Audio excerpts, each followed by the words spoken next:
आज हम लोग जेड प्लांट को कटिंग से लगाना सीखेंगे। सबसे पहले इसकी एक हेल्दी ब्रांच को काट लें और इसके नीचे के कुछ पत्तों को आराम से हटा दें, जैसे मैं कर रहा हूं। इसके बाद आपको मिट्टी और कोकोपीट के मिक्सचर में कटिंग को सिंपली लगा देना है और मिट्टी को हल्का सा दबा देना है।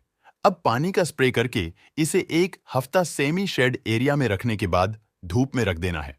देखिए, कुछ दिनों बाद का अपडेट, हमने जो कटिंग लगाया था इसमें कितने अच्छे रूट्स आ चुके हैं। अगर आप चाहें तो पानी में भी इसे ग्रो कर सकते हैं। 2 महीने के बाद आपका जेड प्लांट ऐसा हो जाएगा।